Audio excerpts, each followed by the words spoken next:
Welcome back, boxing fans, to another great show with Sean on Boxing. I call cap. I told you John Boxing was going to show his hypocrisy, his blatant racial double standard. This was a guy who literally didn't give Lomachenko any credit at all for beating Kambosos, right? None. Went out of his way to actually downplay, dismiss, and shit on Lomachenko, the first fighter to stop Kambosos, something that Devin Haney couldn't do. And basically he said, Devin Haney fought a prime Kambosos. Lomachenko fought a shot Kambosos, even though it was a 37-year-old Lomachenko, right? Now, of course, Richardson Hitchens goes out and stops Kambosos at 140 pounds, right? Pulling him up in weight from his natural weight to obviously face him at his weight, 140 pounds. And ended up getting the stoppage in a great performance from Hitchens, right? Fought well. All I could say was praise to him. It was a great performance from a guy that fought great, right? I don't need to find ways to dismiss, downplay, and shit on him. He fought far more exciting than I expected. He stood there, he exchanged, and he just was the better fighter and beat down George Kambosos until he was able to stop him later. But of course, JB is giving him tons of credit. But unfortunately, he wasn't able to give Lomachenko similar credit, right? This is the problem with guys like this. It's always a racial double standard. And then he comes out and he's talking about foundational black fighters. Not every black American fighter fights the same. But this is the same kind of fucking racist fucking narrative you get from guys like this, right? When a few fighters are called boring, a few, because of their defense first style, people are critical of it because we know they can do more. And that's what, of course, Andy Cruz and Richard Hitchens did today. They both came out, were far more aggressive, exchanged, and actually won over the fans with exciting, fantastic performances, right? This is all boxing fans ever ask anyone to do. If you're gonna make the fight boring, even when you are better than the opponent and you don't try to exchange and you don't try to make a statement, you can't be surprised when fans are dismissive of your performance. Devin Haney, right? And this has nothing to do with color, because there's plenty of boring fucking Latin and fucking Asian and white fighters as well. But you notice it's always this race thing with guys like him. It's always the black fighters, right? Everyone's accusing them of being boring. No, you are putting that fucking label on them, acting as if that's the situation, but that's not the situation. I mean, Bob Arum called fucking Bivol boring. People have always called fucking Usyk boring. People called fucking Plant boring. People called Fury boring. Like, I mean, the amount of non-black fighters with a boring boxing style, it's huge. And people literally criticize them consistently. But that's the thing with this racial double standard. You can criticize a non-black fighter for being boring. That's okay. You can criticize a non-black person for anything, and that's okay. But the first time you point fingers at a black American, then an issue fucking arises. Then it's a problem, right? You can't call a black American fighter boring, even if he's fucking boring. Sorry, Andre Ward, boring. You know, you might like him, but doesn't mean I do.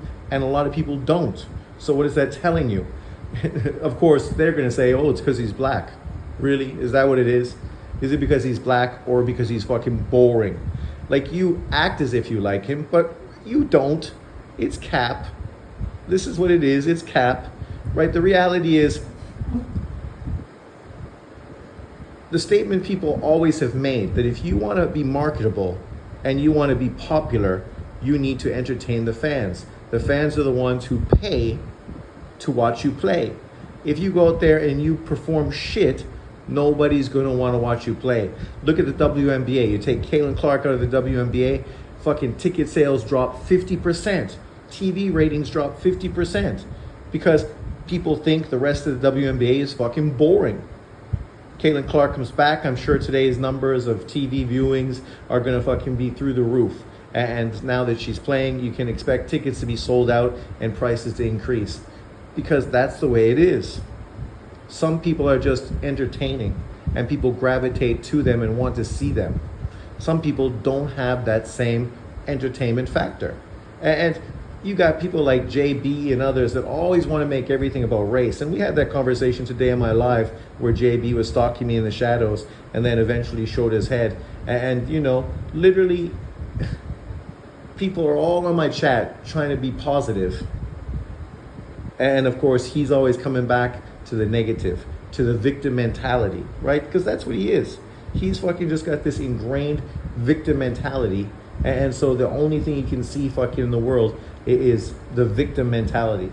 Everyone's a victim, right? If you're black, you're a victim. Even if you're a victimizer, you're still a victim, right? Like, it's crazy because, you know, you can't have a normal conversation with people that are that mentally fucking unstable. The reality is you can praise Hitchens and Cruz today for great performances.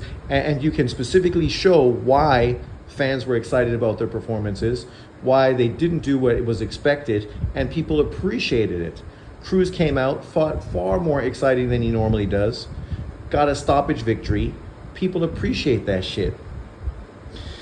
Of course, Hitchens went out there and did what Lomachenko did already a year ago against Kambosos. And of course, we want to give him tons of praise, but then we don't want to give Lomachenko any praise, right? This blatant fucking double standard has been the thing that I've pointed out from day one from these radicalized black American boxing fans. And that's the thing, it's not all black Americans, it's these radicalized black American boxing fans, right? You got these radicalized people in all walks in life. Of course, you got radical fucking Latinos and radical fucking Caucasians that are super fucking aggro. Look at the Dems, they're super fucking crazy, like literally. You know, they keep pointing fingers at the Republicans, but the people acting crazy consistently are always the fucking Democrats. When I leave comments to friends in Canada, it's always the crazy Democrats that fucking are in their feelings. Never the Republicans, right? Always the Democrats, fucking screaming, scratching, and fucking, you know, cursing and feeling in their feelings, right? These radicalized individuals, and you find it all around the world. But when we talk about boxing, primarily it comes from this group of black American YouTubers who need to push racial fucking narratives consistently on their channels. Like, instead of just praising Hitchens for a fucking, isn't even his best win of his career, right? It's the second, third best win of his career, but probably his biggest payday. So congratulations to him. You got to make it into this race thing and then group all black American fighters together as if everybody fights the same. You know, what made Mike Tyson a huge celebrity and somebody everyone in boxing loved, no matter what race or color or ethnicity you were, was because of his exciting style. He was can't miss TV, right? Because of his interviews and what he did in the ring. Nobody was accusing him of being boring. And that's why he became a superstar. And even as 50-year-old something other fighting Jake Paul, he's still selling out huge amounts of fucking viewership because his legacy is still carried with him, even though he's obviously not the same fighter he once was. But you know, you can't have common sense conversation with radicalized individuals that fucking just can't even see clearly. Let's just give Hitchens credit for a great performance today, just like Andy Cruz. That's it. And then talk about what we'd like to see them do next to build upon these great performances, because that's what people want to see. How are you going to build up? Of course, he called out Devin Haney, but Devin Haney fans are going to fucking, of course, look for excuses to deflect and duck that fight. For me, I wouldn't care who he fought. Obviously, I think Tio's probably the most profitable, marketable name for him at 140. You got the other champions. They're dangerous fights, and you're not going to get paid as much, so you could see why he's probably not as eager to take on those fights, right? And a few of those guys are PBC dudes, so then it becomes even more of a fucking problematic situation. But we will see what happens moving forward, right? We don't need to make everything a fucking racial conversation. Let's just give the dude credit for a great performance, right? And let that be the end of it.